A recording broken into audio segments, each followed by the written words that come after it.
Fran Taylor. I'm going to share with you how easy it is to take $1,000 and turn it into $100,000 selling cars. Now, there's a lot that goes along with that. It's not just buying prospecting tools. It's investing in yourself. It's changing your mind, your attitude, what you can do. Now, I started like a lot of you guys. I had no referrals, no repeats, had no clue about the car business. And so there's a couple things I did right off the bat. I looked around. I was trying to see who was doing the best selling cars, and I tried to copy what they did.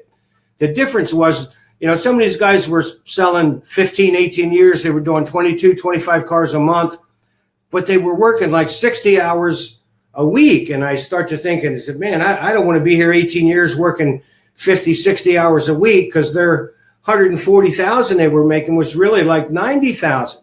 So I started to think ahead. What can I do to sell more cars? And to me, it was quite easy, to be honest with you. I mean, it's so I bought some prospecting tools by luck.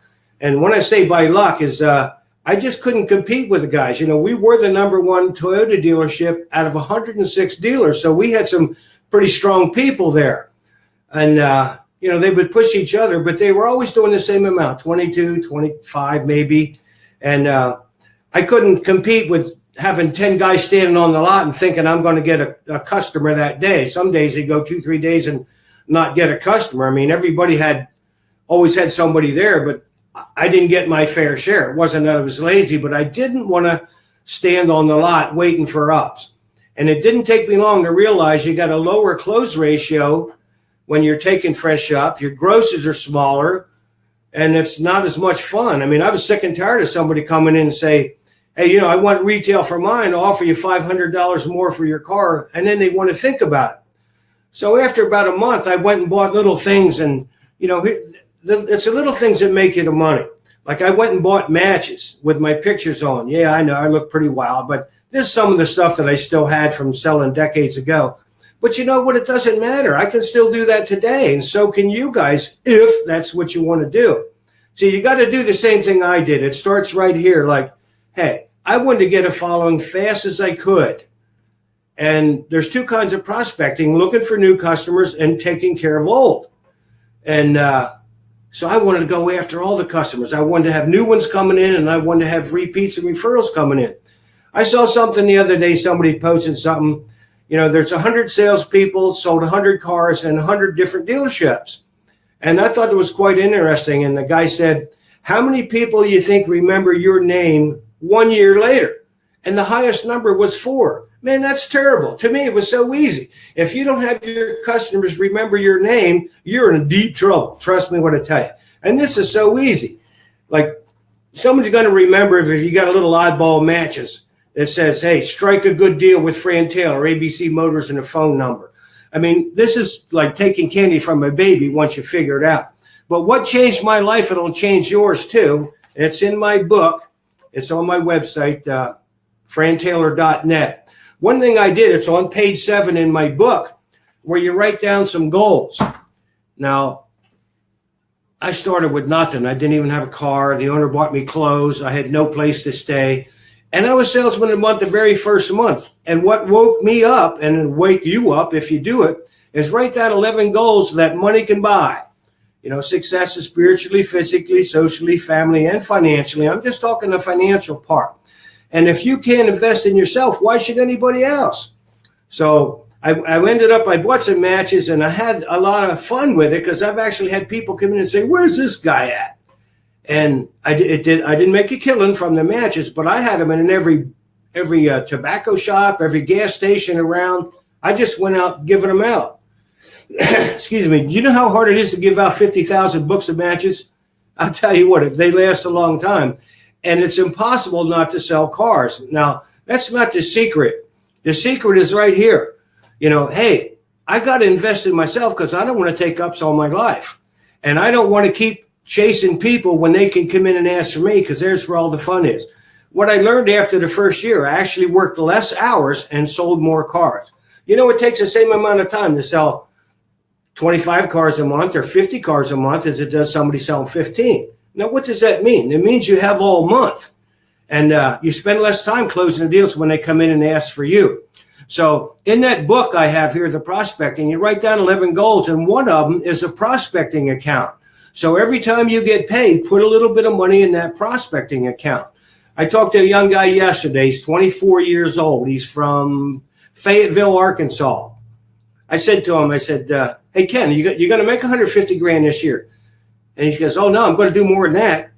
And this guy sold 36 cars, his 14th month in the business. The difference between him and a lot of the other guys is he gets it. He understands I have to invest in myself. And everybody says, I need to make money. Well, if you need to make money, you got to do the right stuff. You know, what good is it to pray to God for something if you get the answer and don't do nothing about it? See, that's your choice. Like I said, it's all right here. You see, when I come to work, I want those people to remember me. You know, a lot of guys do a great job and get a great CSI, but a year later, they forget who you are. Well, that's your fault. That's your responsibility. I mean, there's a lot of things you can do. I'll give you an example. I started this, and I know you can't read it, but these are sold by stickers. I started that many, many years ago. Yeah, that's my stuff I came up with. So every time somebody got in the car and they opened up the door, I would tell them, hey, look, hey, Mr. Smith, every time you get in the car, look at that little sticker. If you have a problem or concern, you get to come see me. And if you don't have a problem or concern, think of me. If you know somebody looking for a car, it's worth $100. I had them in all four of the door jambs and the gas tank lid. So it's impossible for them to get in a car without seeing your name. And that's what it's all about. It's your name. It's not who you know. It's who knows you. And what a shame when you sell somebody a car and they love you and you don't follow up. Well, you don't have to do all the text messaging and stuff. I got nothing against that, but there's a lot of easier ways than doing that every day. The secret is to do both. I mean, you can get real creative here. I can tell you this, like magnets, you know, I spent $150 and got 500 magnets. And I tell the people, put them on your refrigerator. You see, just because you have prospecting tools don't mean anything. You know, you have to teach them how to use the prospecting tools. So I would kid with them, hey, every time you guys get in the refrigerator, look at that magnet. If you have a problem or concern, come see me. And if you don't, hey, I'm your guy if you know somebody looking for a car. It's that easy. Stop and do the math. You know, how many times does a husband and wife and 3 kids get in the refrigerator a day? 20, 30, 40 times a day? Now take that times 250 customers you have. Now, is that a big number? No, it's not. Take it times 365 days once. Now your name is seen millions of times a year for a couple bucks. Are you worth a couple dollars? I was. I went from walking to driving a new Supra, had clothes, $12,000 in my pocket, and I got an apartment. Guess what? I needed to make money. The difference is I wanted to keep it going.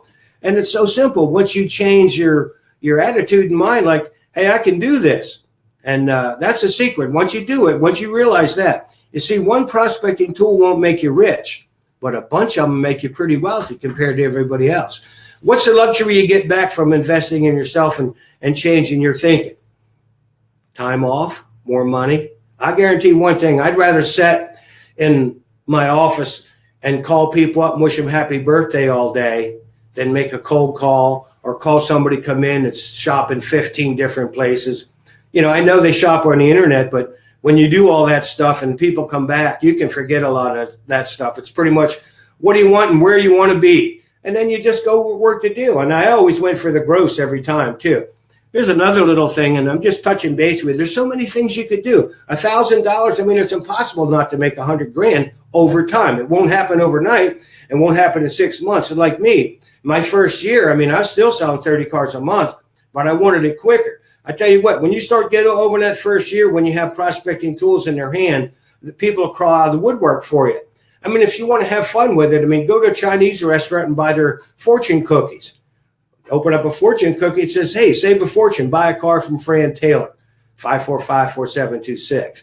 I mean, is that going to sell you a ton of cars? No, but here's the deal. You get 1 or 2 from this tool, 1 or 2 from this tool, 1 or 2 from this tool. You see, it got to the point in my career when I was selling, it didn't matter what day it was. I didn't care if it was raining or snow, and I had so many prospecting tools working for me because I took that $1,000. I actually spent way more than that down the road. I invested in myself, and I saw it kept coming back. So I would be foolish not to keep coming up with other ways to go make money. Like here's little mirrors I gave to the women. It say, you look beautiful today. And the other side, it says, remember my $100 referral. I can't tell you how many women would come in when they're in for service and say, Fran, do you have any more of those mirrors? Oh, sure. How many do you want? Oh, by the way, who do you know looking to buy a new or used car? You see, that's a secret. If you let people go by in service and you don't talk to them, you lose. That's how they don't remember you. And I can have fun with it. I did have fun with it. I say, look, federal law says I got to buy you coffee or soda. And I can't tell you how many times people come back. And the coolest thing about it was if you're working a deal and a customer comes in and sticks their head around the booth or the corner, oh, no, I don't want to bother you, friend. I don't care if I just asked for to close the deal. I'd say, excuse me, I'll be right back. And I'd get up and go talk to him for 30 seconds and come back. And I'd tell the customer, I said, I owe it to that guy because he bought a car from me. And by the way, that's how I'm going to take care of you after the sale too. You see, to impress people don't take much. You have to walk the walk. And that's the key thing about it. I mean, there's so many little things you could do with prospecting. Like I had placemats in all the restaurants. I mean, you get 5,000 of them for like $200. When you're going to do that, if the placemat's this big, you want to put your name and information on the left. So when they say to set the plate down, you can still see it. And they see who's advertising there. I have to laugh when I go into restaurants every now and then. I'll see like a placemat. There'll be 10 or 15 people advertising, roofing, concrete, cleaning houses, whatever. I want to own the whole sheet. So you're going to spend $150 to run an ad like that anyway. Why not just go buy the whole sheet of paper? You'll find somebody who wants free placemats. So to turn $1,000 into $100,000, to be honest with you, that's not that hard. Will it happen overnight? No, nothing else will either. But I'll tell you what it does when you start buying prospecting tools and believing in yourself with those 11 goals. You get it a whole lot better here. I remember coming to work one day and said, hey, if today's anything less than a great day, I'll be disappointed. I mean, I had it going on. You can too. I see guys all the time. Hey, business is slow. We don't get any ups. I don't have anybody to call. Well, here's how you get them. Every time you get that customer, go buy some birthday cards. Birthday cards are peanuts. Put a magnet in with each one and a couple of business cards. In my book, again, we have a little system there. If you won't get a virus and you can't delete it. When you start to get 2,000-3,000 names in there, brother, let me tell you, it's like hitting the lottery. The problem is everybody wants to sell a car, which is fine. And then you you put the buyer in there. I put the whole family in there. The biggest mistake a lot of people make is you don't have to sell somebody a car to send them a birthday card. And the holiday season's coming up. Lord knows how many of those I'd send up. I would do them as I go. I would never wait to the end of the month. Buy a couple holiday cards, and I was the first one to send them a holiday card. I'd mail all mine out December 1st, December 2nd, depending if it's on a Sunday.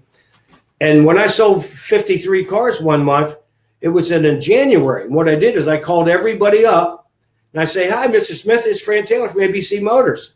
Did you get my holiday card? Oh, yeah, da-da-da-da-da-da-da. And you know what? My last question would always be, by the way, who do you know looking to buy a new used car?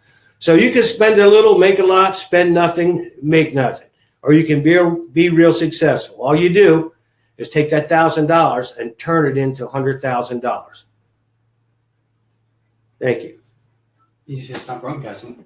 Oh, yeah, I wanted to touch base with you, too. If you like what you hear here and you want to get some of the information we have, go to frantaylor.net. You're live. You're talking to your people. You see where it says stop broadcasting? Do you see that? Come over. We can do stuff like this. Let's go, bro. This would end the broadcast. Oh, you said stop. It said end. I was looking for stop. Oh, my bad. But you see here, see where these people were commenting? Thanks, Fran. Okay.